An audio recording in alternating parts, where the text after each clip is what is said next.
Welcome to another edition of the Voice of Palestine, Voice of the Palestinian People. It's October 12th, 2013, and I'm your co-host, Hanna Qawas. This week we'll be talking with Professor David Klein, who teaches at California State University Northridge, and is being targeted by Zionist groups for his support of the Boycott, Divestment, Sanctions movement, the BDS. Good afternoon, David, and welcome to the Voice of Palestine. Good afternoon. It's a pleasure to be here. To start with, could you tell us and share with our listeners why you are interested in the Palestine-Israel issue and support for the Palestinian human and national rights? Well, I'm not sure when I first got interested.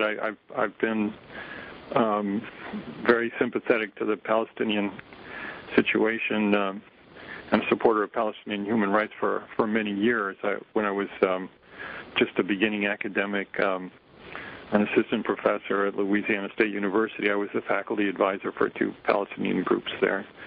And on and off, I've tried to support it. I've always viewed it as the hardest thing there is on the left to do because of all the pushback from the Zionists. But once when Israel bombed Gaza in 2009, that was just the last straw for me. So I put up on my faculty website for the university a page urging the boycott of Israel, and I put up pictures of some of the tragedies that occurred because of that attack, and so that's where I am now. Yeah. So the Gaza thing actually is getting worse now because of the complicity of the Egyptian junta in the blockade of Gaza. But this is really important at this stage to publicize and to put pressure on Western government to relieve the pressure on the Gazan people, because they're not really punishing Hamas, they're punishing the Palestinian people. Having said that, could you tell us a bit about why the Zionists get upset for your posting on your website? Well, yeah, it actually kind of occurred in stages, the attacks on my website. So a couple of years ago, I co-authored an open letter to the chancellor of the California State University system. That's the biggest university system in the world. It has 23 campuses scattered throughout California. And the open letter called for the CSU administration to not restart a study abroad program to Israel. So the open letter was supporting the boycott, the BDS movement in that respect. And the letter was signed by 140 or so professors, administrators, alumni, and students of the CSU system, including several deans and a provost and a large number of professors and chairs of departments and so on. So I posted that on my website, and that was the first thing that was attacked. And so when the Zionists explored around my website some more, they discovered this other page, which, the Boycott Israel resource page, which is mainly what they're going after now. And so they've been attacking that.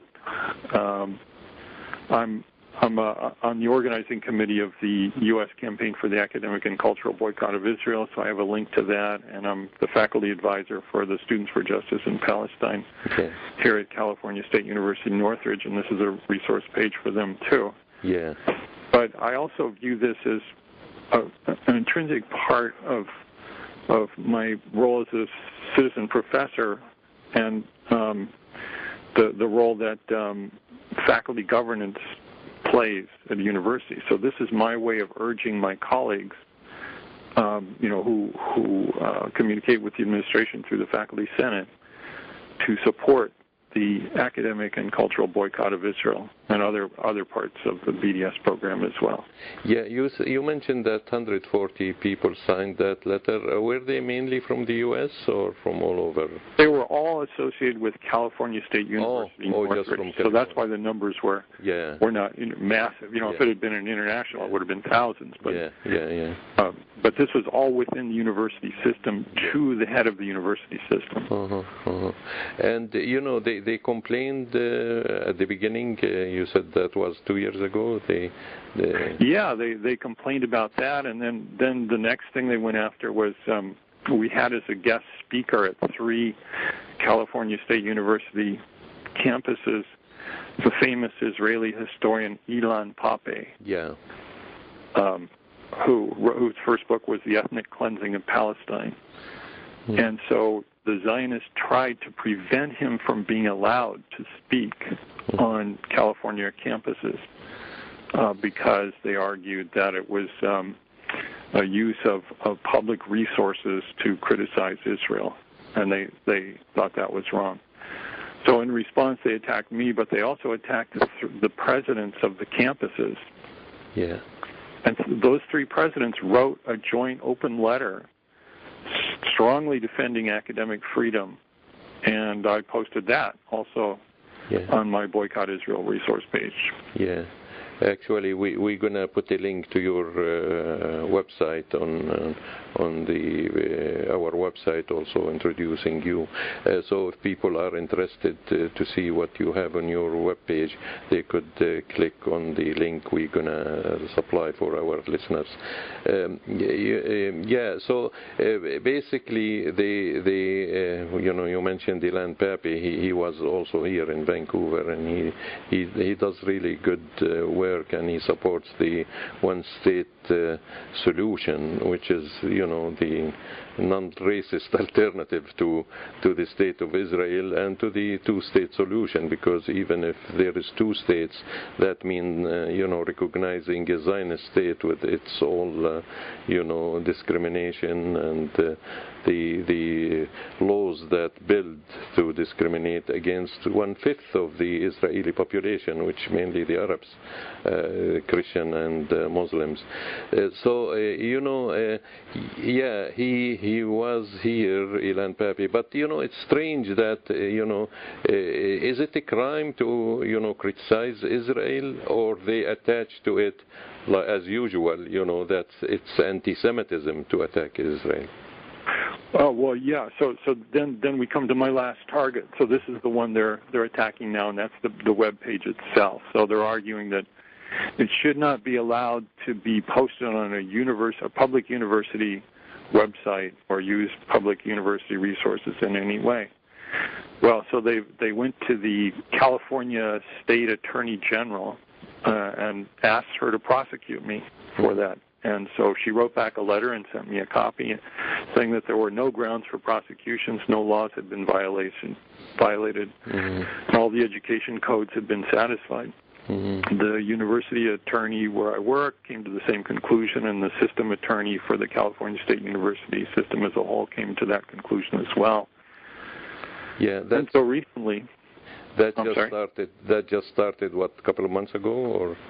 Well, actually, about a week ago, the AMSHA, an vehemently Zionist, racist organization, approached or testified before the California State University trustees, demanding that the website be taken down. And again, the system attorney said there are no grounds to do that. So I've been very lucky to have allies who have come to my support, and the National Lawyers Guild wrote a very strong letter recently in supporting my right to speak out in support of Palestinian human rights. Jewish Voice for Peace wrote a really nice letter, and other organizations have as well. Yeah, they're not getting their way anymore, it seems. We feel that recently also here from local experience.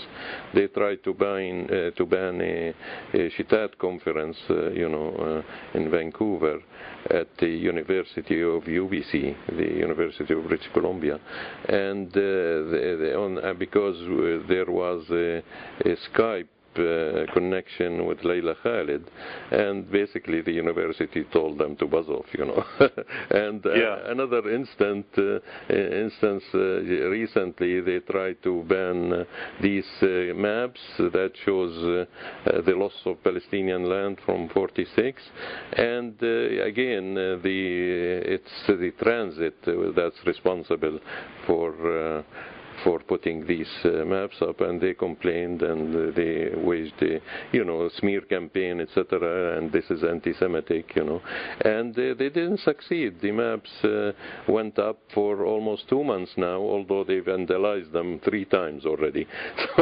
So we'll just bring that to the attention of our listeners. But they're not getting away with everything they wanted. Before they used to to say jump, they'll tell them how high, Yeah, well, they've been going after me very hard, so I get a lot of hate mail. In fact, I have a whole web page just devoted to hate mail, so I post it up there. And it's very revealing, the things they say. I mean, it's really, really ugly, racist stuff. So, for example, I'll just read one quote. One of them said, "All Palestinians must be kicked out of America once and forever. PLO, Hamas, IJ, PFLP must be totally and unconditionally exterminated to the last member." Yeah. And you're not. This is an email. You're not a Palestinian, and you're not a PFLP. Well, they attack me too. I mean, they really go after me. You can see for yourself. They call me. They say Heil Hitler and all that. But, yeah. Are you from Jewish background, by the way? Klein is. I have some Jewish ancestry, but I try to stay away from that topic because I feel that one should not have to have ethnicity credentials to talk about this, and I think anybody should be able to. Yeah, that's true. I agree with you, although it's important to show that the Zionists shouldn't claim Judaism to themselves, that it's not their monopoly. Judaism belongs to every believer in Judaism, and actually they are hurting Judaism and promoting anti-Semitism by claiming Judaism to themselves, by really trying to say everything Israel does is they do it in the name of the Jews, which really promotes anti-Semitism. Because, I think that's a very important point, and I try to stress that as well. That the Zionists who accuse me and other people like me, or accuse you, other activists, of being anti-Semitic, are in fact themselves the anti-Semites. And the reason they're the anti-Semites is because they are conflating Judaism with some of the worst human rights crimes occurring at the present time on this planet. And if that's not anti-Semitic, I don't know what is. Yeah, that's true. That's true. They're libeling the Jews, basically, and claiming the war crimes and the ethnic cleansing and the apartheid system they are carrying against the Palestinian people. They are putting it on the shoulder of the Jews, which is nonsense, really, because as everybody knows, there is a growing movement, especially in the U.S., from the young Jewish population against what Israel is doing. And Jewish Voices that defended you, the Jewish Voices for Peace, also defended you. Could you tell us a bit about their position from what's happening? I'm a member of Jewish Voice for Peace myself, but I'm not a leader. And, so I don't know exactly, what their official position is on PDS. I know they've, a lot of members are very supportive of that. So the letter I got from Jewish Voice for Peace basically said that it denounced AMCHA, which is the Zionist organization which claims to speak for all Jews, said that they don't, and that people faculty members should be free to speak about Israel and Palestinian human rights on campuses without being accused of being anti-Semitic or self-hating. And so it was a very principled position. Yeah. Good. And they testified in front of the CSU Board of Trustees meeting that happened. That's right, yeah. So the local organizer for Jewish Voice for Peace spoke, and also the representative of Women in Black spoke. Oh, good. Yeah. And so it was interesting. So there was Tammy Rossman Benjamin, who spoke denouncing my website, demanding I be accused of committing a misdemeanor and prosecuted for criticizing Israel. And then there were two other speakers who spoke in the opposite direction. And so who were both Jewish, also. It's worth noting. Yeah, they were. Yeah. And so then there was some press coverage of it, and one of the articles was from a magazine called Jewish Journal. And they reported only on the first one, on the AMCHA speaker. Yeah. They didn't even mention the other two. So, they carry their own agenda, and that's objective reporting, I guess. What they call objective reporting. So I completely agree with you about the one state. Also, the two-state solution, which some of the liberal Zionists support, is basically perpetuates apartheid. It perpetuates an apartheid regime, separation by ethnic identity. That's true. And so I think actually a single state is in the future, but the question is what kind of a single state. Yeah. I mean, I don't think there's any chance anymore. I mean, what's left? They've taken all the land. Yeah. So the question is what kind of a single state? So will it be a democratic state with equality for all, regardless of accidents of birth, such as Jewish or non-Jewish? Sure. Or will it be a single state with a continuing program of ethnic cleansing? Yeah. No, I mean, that's not the state we want. Not any human being would want to have discrimination against anybody. So it should be inclusive and secular for sure, because, we don't want another Saudi Arabia, another... I mean, for sure, or we don't want any, religious autocracy that will govern. I mean, this is maybe in the 5th century or the Middle Ages, but it doesn't fly in the 21st century. And everybody should be treated as equal, rich and poor too, which is important, which we don't have here in North America. Yeah, well, I think that capitalism is a problem that is fundamental to many other problems. I think also, many voices are coming out in support of the one secular state on all of Palestine, which includes everybody. I mean, doesn't say there is now facts, and we should deal with them. I mean, the old Palestinian liberation slogans are really old and past their usefulness, So we need really to, realize that there is new realities. There is second, third, and fourth generation of Jews who've been born in Palestine, and they should be treated as Palestinians or people who belong to that land, whatever you want to call it. Palestine or otherwise. So these are realities, and as human beings should be treated as such, and the only thing they should be responsible for their own actions if they committed war crimes, but that's about it. And then this is the role of like what happened in South Africa with the Truth and Reconciliation Initiative there. Yeah. Well, I mean, what you're saying is so true and so basic that it's almost a shame that it even has to be said. You know, because it's so essential to the human existence and cooperation that it should even be able to go without saying. Yeah, that's true. That's true. I agree with you. But we have to reemphasize it, or else we'll be accused of we want the Jews to be dumped in the sea. Although what happened is the other way around. We were dumped in the desert as Palestinians. Yeah. So you know. If I could just make one more comment about my webpage. Sure.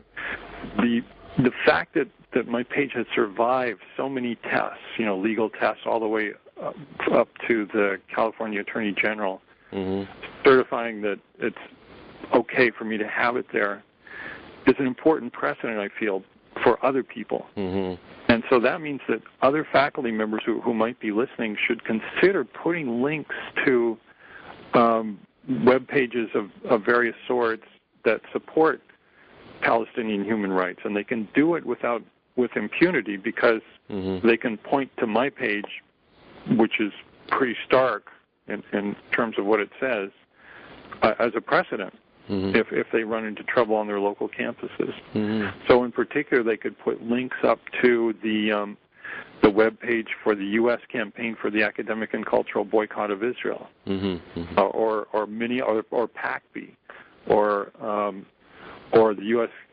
Campaign to end the occupation. There's an unending list of really good organizations in the United States and Canada, which faculty members could link to and put it under the category of community service. Yeah, and human rights, basically, because that's what it's all about, is realizing human rights for the Palestinian people who've been denied them for the last 60 years, or over 60 years now. So, I agree with you, and I think because we can't count really on the governments which are in bed with Zionism, whether in the U.S. or in Canada or in Europe for that matter.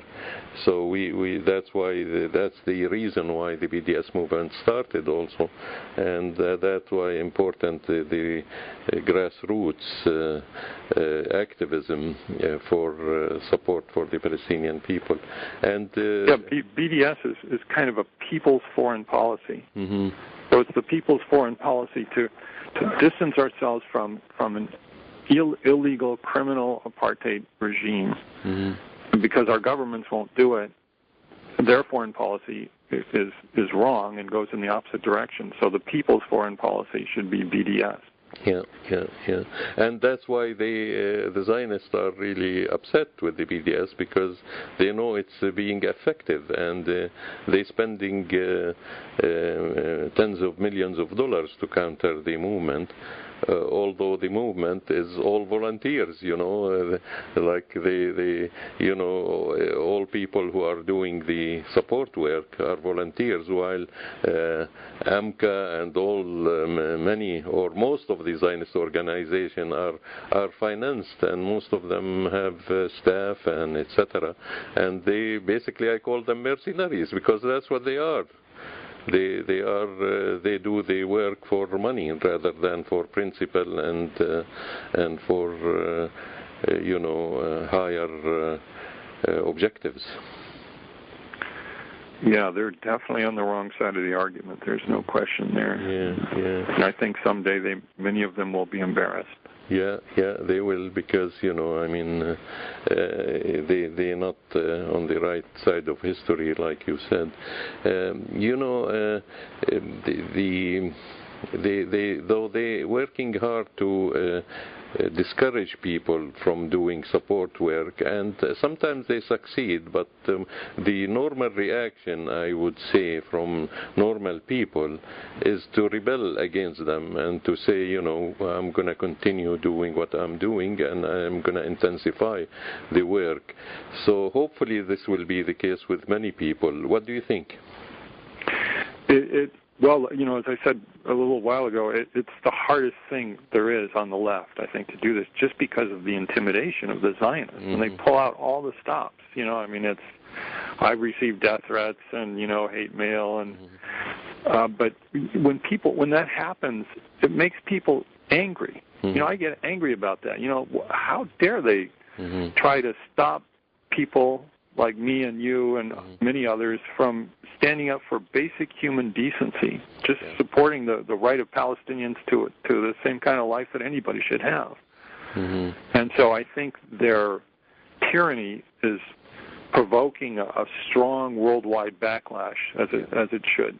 Yeah. I want to ask you also, they said they objected to a posting that you, quote, promote a Green Party congressional candidate who supports the BDS movement.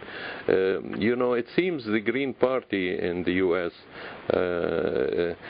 Have a good position on the Palestinian situation. Here in Canada they are more wishy-washy and they are more influenced by the Zionist, or more influenced by Zionist bullying, really. And but it seems in the U.S. they're doing good work. Do you know anything about their position, or we should? Well, the national platform last year had a very strong progressive position in support of BDS for the U.S. Green Party. Yeah, good. I think they write a new one, for each campaign. So I don't know for sure what the next one will be. I know some Green Party members at the grassroots level are uncomfortable with that, but the party as a whole took a very good and strong position. And and I'll mention that I'm also the faculty advisor for the campus Green Party students here. Good. And so I try to encourage them to continue to look at this important issue. Yeah. I want to also try to understand, the logic behind, or there is no logic, you could tell me that, behind saying, if you criticize Israel and support the BDS activity on campus or anywhere else, then you are anti-Semitic. Yeah, well, it's exactly the opposite. Yeah. It's the people who say that are the ones who are the anti-Semites. Yeah. But I want to understand what's their logic. How does it fit? I can't understand. You're critical of Israeli state policy, like saying if you're critical of U.S. policies or European policies or Canadian policies, then you are anti-Christian. Well, it really is amazing. I sometimes joke and call it the 11th commandment, thou shalt not criticize the holy state of Israel. And, it's amazing because you can criticize, here in the U.S., you can criticize any country you want. You can criticize France, you can criticize the U.S., you can criticize any country except for one. Including God and the Messiah. That's right. You can. Right. The one thing you can't criticize without getting a huge backlash is Israel. Mm-hmm. And so, that's the basis of my joke about the 11th command. No, that's true in essence, because they conflate all sorts of things with, and it's a sign of bankruptcy, though, I think, and it's because they usually they don't use logic or counter logic, but they try to distort and divert and then defame. I call them the 3 Ds. That's right. Yeah. Well, they try everything to intimidate, and once you get past thinking of them as being scary, they're really funny. Yeah. They're so ridiculous that you can even laugh at them. Yeah, that's true. Yeah. So, but it is hopeful because, it's an act of desperation, which shows really that our struggle is going in the right direction in spite of what the Palestinian leadership is doing. This is the future. The future will be justice, and they can't stop it. They're trying everything they can to stop it, but they can't stop it. Yeah. That's on that note, positive note, I'd just like to give you a final word to our listeners. And is there other ways you think, aside from supporting the BDS movement, that people can do to further the struggle of the Palestinian people? Well, one thing to do is, educate yourself by listening to this radio show and other sources like it, but also have the courage to talk to your friends and acquaintances. Don't be afraid of it. Just bring the subject up and talk about it in a relaxed way and explain the injustices and have faith that people will eventually see things in a principled way. Yes. Okay, thanks really, David, and it was a pleasure talking to you, and keep up the good work. Well, thank you very much. I feel honored to have been your guest. Thanks a lot. Yeah. Bye.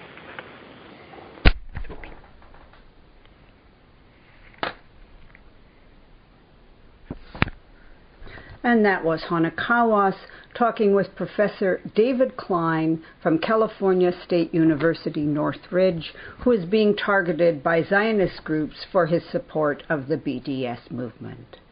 And with that, we conclude another edition of The Voice of Palestine. I've been your co-host, Marian Kawas, and our final piece of music is by Jewish-American folk singer David Rovics, They're Building a Wall. We dedicate it to all those courageous activists that refuse to be silenced by the pro-Israel lobby and continue to expose the apartheid and racist nature of the Israeli state.